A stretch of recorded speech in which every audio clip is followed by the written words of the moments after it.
तव कथामृतं तप्तजीवनं कविभिरीडितं कल्मषापहं श्रवणमंगलं श्रीमदाततं भुवि गृह्णन्ति ये भूरिदा जनाः। श्री श्री रामकृष्ण कथामृत पंचम खंड पृष्ठा 34।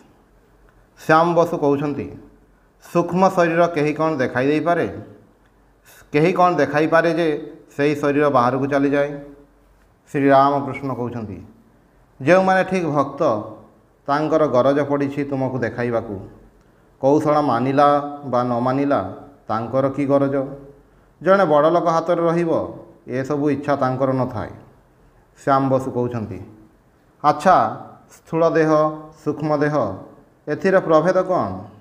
श्री रामकृष्ण कहते पंचभूत नहीं जो देह सेठी स्थूल देह, मन बुद्धि अहंकार आउ चित्त यहाँ नहीं सूक्ष्म शरीर।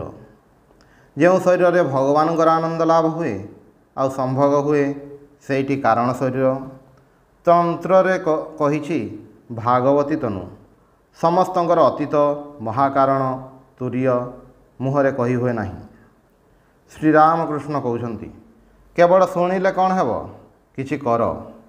सिद्धि सिद्धि मुहरे कहले कौन हेब, सेथिरे कौन निशा हुए। सिद्धि बाटी देहरे बड़ी हेले मध्य निशा हुए नहीं। किछि खाइबाकु हुए, केउटा 41 नंबर सूता केउटा 40 नंबर सूतार व्यवसाय न कले सब कौन जना जाए। जो मानकर सूतार व्यवसाय अच्छी सेमानंक पक्षरे अमुक नंबर सूता देवा आदौ कष्टकर नुहे। सेथिपाई कहूछि किछि साधन कर। सेतेबेले स्थूल सूक्ष्म कारण महाकारण काहाकू कहती सबू बुझीपार। जेतेबेले ईश्वरंक पाखरे प्रार्थना करिवो तांक पादपद्मरे एकमात्र भक्ति प्रार्थना करिवो। अहल्याङ्कर अभिशाप मोचन परे श्रीरामचंद्र तांको कहिले तुमे मो पाखरु वर नियो। अहल्या कहिले राम जदि वर देव तेबे एही वर दियो। मोर जदि बा शुकर जनिर जन्म हुए सेथिरे आपत्ति नाही, किंतु हे राम जेपरि तुम पादपद्मरे जेपरि मोर मन रहे। मु माँक पाखरे एकमात्र भक्ति चाहिथिली। माँक पादपद्मरे फूल देई हाथ जोड़ी कही माँ एई नियो तुमर अज्ञान, एई नियो तुमर ज्ञान, मते शुद्धा भक्ति दियो। एई नियो तुमर सूचि, एई नियो तुमर असुचि, मते शुद्धा भक्ति दियो। नियो तुम पाप, एई नियो तुमर पुण्य, मते शुद्धा भक्ति दियो।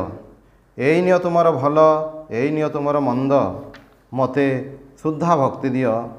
एई नियो तुमर धर्म, एई नियो तुमर अधर्म, मते शुद्धा भक्ति दियो। धर्म कौन ना दानादि कर्म। धर्म नेले ही अधर्म नेबाकू हेब, पुण्य नेले ही पाप नेबाकू हेब, ज्ञान नेले ही अज्ञान नेबाकू हेब, सूचि नेले ही असुचि नेबाकू हेब। जेपरि जहार आलोक बोध अछि ताहार अंधकार बोध मध्य अछि, जहार एक बोध अछि ताहार अनेक बोध मध्य अछि, जहार भल बोध अछि ताहार मंद बोध मध्य अछि। जदि कहार शुकर मांस खाई ईश्वरंग पादपद्मरे भक्ति रहे से पुरुष धन्य। आउ हविष्यान्न खाई जदि संसार रे आसक्ति रहे। डाक्तर कहउछंती तेबे से अधम। एठारे गोटे कथा कहूछि बुद्ध शुकर मांस खाइथिले। शुकर मांस खाइबा संगे संगे कलिक अर्थात पेटरे शूल रोग हैला। एही रोग पाई अफिम खाइले निर्वाण कौन जान। अफिम खाई बेहोश होई रहिले बाह्य ज्ञान रहिला नहीं, सेथिपाई निर्वाण। बुद्धदेवंक निर्वाण संबंध में एपरी व्याख्या शुणी समस्ते हसिले। पुणी कथबार्ता चलिला।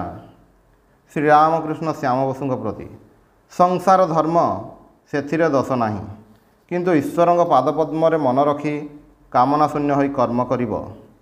एई देखना जदि कहार पिठिरे गोटाए बथ हुए से जेपरि समस्तंक सांगर कथबार्ता करे, हुए तो कार्य मध्य करे, किंतु मन जेपरि बथ दिगरे रहे सेहीपरि संसार रे नष्टा स्त्री परि रहिबो। मन उपपति दिगरे किंतु संसारर समस्त कार्य करे। डाक्तरंक प्रति बुझिछ। डाक्तर कहउचंती भाव जदि न थाई बुझिबी किपरि। श्याम बसु कहउचंती निश्चय किछि बुझ, समस्तंकर हस।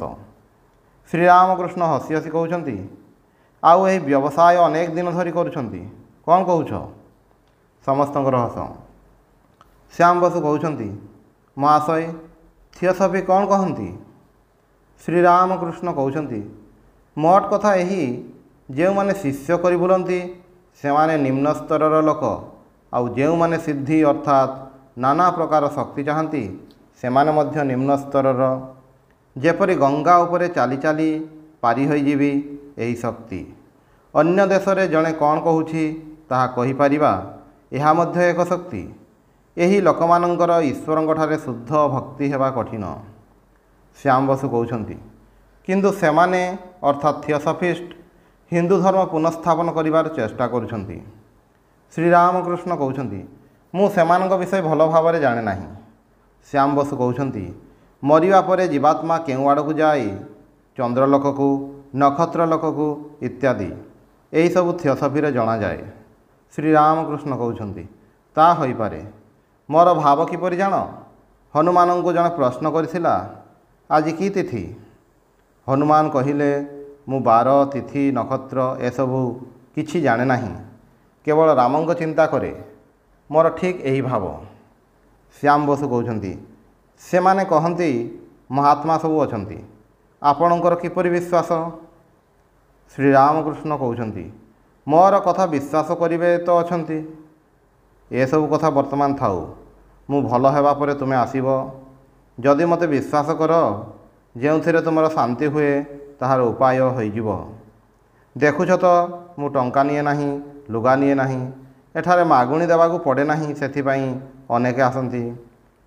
ସମସ୍ତଙ୍କର ହସ। ଡାକ୍ତରଙ୍କ ପ୍ରତି, ତୁମକୁ ଏହା କହୁଛି, ରାଗ କର ନାହିଁ। ସେ ସବୁ ତ ଅନେକ କଲ, ଟଙ୍କା, ମାନ, ଲେକ୍ଚର। ବର୍ତ୍ତମାନ ମନଟା କିଛି ଦିନ ଈଶ୍ୱରଙ୍କୁ ଦିଅ, ଆଉ ଏଠାକୁ ମଝିରେ ମଝିରେ ଆସିବ। ଈଶ୍ୱରଙ୍କର କଥା ଶୁଣିଲେ ଉଦ୍ଦୀପନା ହେବ। କିଛି ସମୟ ପରେ ଡାକ୍ତର ବିଦାୟ ନେବାକୁ ଗାତ୍ରୋତ୍ଥାନ କଲେ। ଏପରି ସମୟରେ ଶ୍ରୀଯୁକ୍ତ ଗିରୀଶ ଚନ୍ଦ୍ର ଘୋଷ ଆସିଲେ ଓ ଠାକୁରଙ୍କର ଚରଣ ଧୂଳି ନେଇ ଉପବିଷ୍ଟ ହେଲେ। ଡାକ୍ତର ତାଙ୍କୁ ଦେଖି ଆନନ୍ଦିତ ହେଲେ ଓ ପୁଣି ଆସନ ଗ୍ରହଣ କଲେ।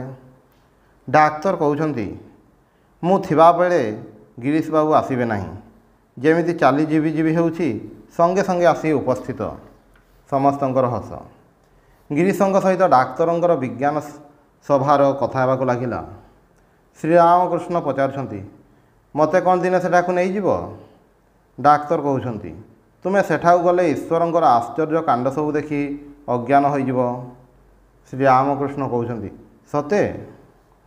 ଡାକ୍ତର ଗିରୀଶଙ୍କ ପ୍ରତି କହୁଛନ୍ତି, ସବୁ କର, but do not worship him as god, ଅର୍ଥାତ୍ ଈଶ୍ୱର ବୋଲି ପୂଜା କର ନାହିଁ। ଏପରି ଭଲ ଲୋକଟାର ମୁଣ୍ଡ ଖରାପ କରୁଛ। ଗିରୀଶ କହୁଛନ୍ତି, କ'ଣ କରିବି ମହାଶୟ, ଯିଏ ଏ ସଂସାର ସମୁଦ୍ର ଓ ସନ୍ଦେହ ସାଗରରୁ ପାରି କଲେ ତାଙ୍କୁ ଆଉ କ'ଣ କରିବି କୁହନ୍ତୁ? ତାଙ୍କର ବିଷ୍ଠା କ'ଣ ବିଷ୍ଠା ବୋଲି ବୋଧ ହୁଏ? ଡାକ୍ତର କହୁଛନ୍ତି, ବିଷ୍ଠା ପାଇଁ କହୁନାହିଁ, ମୋର ମଧ୍ୟ ଘୃଣା ନାହିଁ। ଜଣେ ଦୋକାନୀର ପିଲା ଆସିଥିଲା, ସେ ଝାଡ଼ା କରି ପକାଇଲା। ସମସ୍ତେ ନାକରେ ଲୁଗା ଦେଲେ, ମୁଁ ତା ପାଖରେ ଅଧଘଣ୍ଟାଏ ବସିଲି, ନାକରେ ଲୁଗା ଦେଇ ନାହିଁ। ମେହେନ୍ତର ଯେତେବେଳେ ଯାଇ ମୁଣ୍ଡରେ ଉଠାଇ ନ ନେଇଛି, ସେତେବେଳେ ଯାଇ ମୋର ନାକରେ ଲୁଗା ଦେବାର ଉପାୟ ନାହିଁ। ମୁଁ ଜାଣେ ଯେ ସେ ଯାହା, ମୁଁ ମଧ୍ୟ ତାହା, କାହିଁକି ତାହାକୁ ଘୃଣା କରିବି? ମୁଁ କ'ଣ ଏହା କ'ଣ ପାଦ ଧୂଳି ନେଇପାରେ ନାହିଁ? ଆଚ୍ଛା ଦେଖ ନେଉଛି। ଶ୍ରୀରାମକୃଷ୍ଣଙ୍କର ପାଦ ଧୂଳି ଗ୍ରହଣ କଲେ। ଗିରୀଶ କହୁଛନ୍ତି, ଏଞ୍ଜେଲ୍ସ ଅର୍ଥାତ୍ ଦେବଗଣ ଏହି ମୁହୂର୍ତ୍ତକୁ ଧନ୍ୟ ଧନ୍ୟ କରୁଛନ୍ତି। ଡାକ୍ତର କହୁଛନ୍ତି, ତେବେ ପାଦର ଧୂଳି ନେବା କ'ଣ ଆଶ୍ଚର୍ଯ୍ୟ? ମୁଁ ଯେ ସମସ୍ତଙ୍କର ନେଇପାରେ। ଏଇ ଦିଅ। ସମସ୍ତଙ୍କର ପାଦର ଧୂଳି ଗ୍ରହଣ କଲେ। ନରେନ୍ଦ୍ର ଡାକ୍ତରଙ୍କ ପ୍ରତି, ଏହାଙ୍କୁ ଆମେ ଈଶ୍ୱର ପରି ମନେ କରୁ। କିପରି ଜାଣନ୍ତି? ଯେପରି ଉଦ୍ଭିଦ ଓ ଜୀବଜନ୍ତୁଗଣ, ଏମାନଙ୍କର ମଝି ମଝିଆ ଏପରି ଗୋଟିଏ ସ୍ଥାନ ଅଛି ଯେଉଁଥିରେ ଏଇଟା ଉଦ୍ଭିଦ କି ପ୍ରାଣୀ ସ୍ଥିର କରିବା ଭାରି କଷ୍ଟକର। ସେହିପରି ନରଲୋକ, ଦେବଲୋକ ଏହି ଉଭୟ ମଧ୍ୟରେ ଗୋଟିଏ ସ୍ଥାନ ଅଛି ଯେଉଁଥିରେ କହିବା କଷ୍ଟକର ଏ ବ୍ୟକ୍ତି ମନୁଷ୍ୟ ନା ଈଶ୍ୱର। ଡାକ୍ତର କହୁଛନ୍ତି, ଆହେ, ଈଶ୍ୱରଙ୍କ କଥାରେ ଉପମା ଚଳେ ନାହିଁ।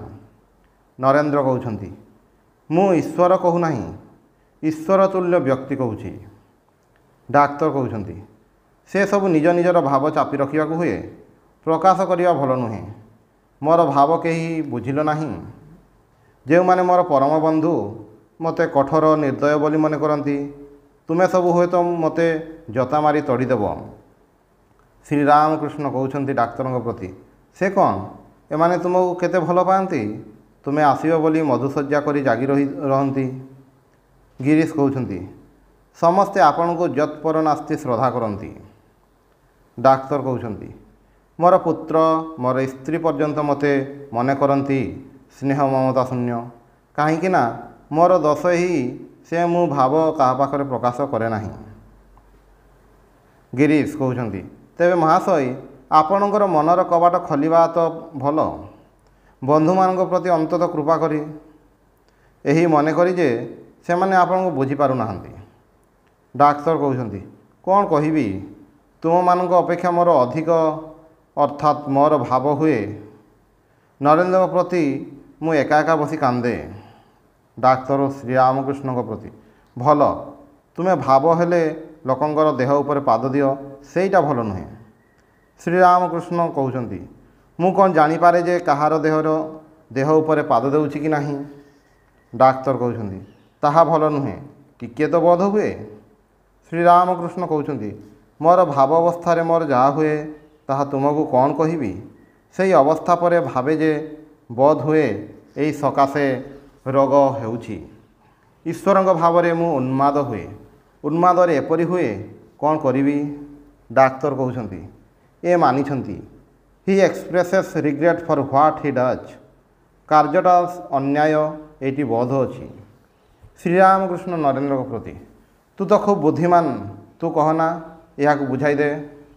गिरीश डाक्तर प्रति महाशय आपण भूल बुझिछंती से दुखित नुहंती यहाँ देह शुद्ध अपापविद्ध जीवर मंगल पाई ए सेमानंकु स्पर्श करती सेमानंकर पाप ग्रहण करी यहाँ रोग हेबार खूब संभावना सेथिपाई बेले बेले भावती आपणकर जेतेबेले सुड़वेदना होइथिला सेतेबेले आपणकर कौन दुख ही नहीं कहीं एते राति जागी पढ़ुथिली ता बोली राति जागी पढ़ाटा कौन अन्याय रोग पाई दुख कष्ट हो पारे ता बोली जीवर मंगल साधन पाई स्पर्श करवा अन्याय कार्य बोली मने करिवे नहीं। डाक्तर अप्रतिभ होई गिरीशंक प्रति तुम निकटरे हारिगली दियो तुम पादधूली दियो। गिरीशंक पादधूली ग्रहण नरेंद्र प्रति आउ किछि नुहे हे गिरीशंक बुद्धिमता मानिबाकु हेबो। नरेंद्र डाक्तर प्रति आउ गोटे कथा देखंतु गोटाए जड़ विज्ञानर सत्य बाहर करिबा पाई आपण जीवन उत्सर्ग करि पारंती देह असुस्थता इत्यादि किछि मानंती नहीं। आउ ईश्वर को जानिबा ग्रांडेस्ट ऑफ ऑल साइंसेस श्रेष्ठ विज्ञान यह पाई ए शरीर नष्ट हेले हेउ एपरी मनर भाव करिवे नहीं।